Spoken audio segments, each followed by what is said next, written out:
Hello everyone. So, good news అనే చెప్పాలి. ముందు వరకు second counselling August second week ఉంటుందని అయితే చెప్పారు. కానీ అది చాలా ముందుకైతే వచ్చేసింది. సో, 26న ఫస్ట్ కౌన్సెలింగ్ రిపోర్టింగ్ అయిపోయిన వెంటనే 27th నుండి సెకండ్ కౌన్సెలింగ్ అనేది స్టార్ట్ అయిపోతుంది. ఎవరైతే already first attempt like success అయ్యారో, అలాగే మేము వేరే కాలేజ్ పెట్టుకోవాలనుకుంటున్నారో వాళ్ళందరూ జూలై 30న వెబ్ ఆప్షన్స్ పెట్టుకోవచ్చు. చేంజ్ ఆఫ్ వెబ్ ఆప్షన్స్ 31 ఉంటుంది. అండ్ సెకండ్ కౌన్సెలింగ్ వాళ్ళు కూడా ఫస్ట్ కౌన్సెలింగ్ వాళ్ళతో కలిసి ఆగస్ట్ 4నే క్లాసెస్ అనేవి స్టార్ట్ అయిపోతాయి. సో, ఎవరు ఏ క్లాసెస్ కూడా మిస్ అవ్వరు. బట్ ఎవరైతే సెకండ్ రౌండే మేము ఫస్ట్ కౌన్సెలింగ్ అటెండ్ అవ్వలేదన్న వాళ్ళు ఉన్నారో వాళ్ళు 27th నుండి పేమెంట్ రిజిస్ట్రేషన్ ఇవన్నీ కూడా చేసుకోవాలి.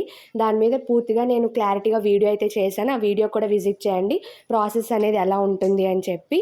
అండ్ నెక్స్ట్ థింగ్ ఏంటంటే, ఫస్ట్ కౌన్సెలింగ్లో సీట్ మిస్ అయిన వాళ్ళు కూడా ఈసారి చాలా జాగ్రత్తగా ఎక్కువ వెబ్ ఆప్షన్స్ అయితే పెట్టుకోండి. ఇంకేమైనా డౌట్స్ ఉంటే కామెంట్ చేయండి, అన్నీ కూడా క్లారిఫై చేస్తాను.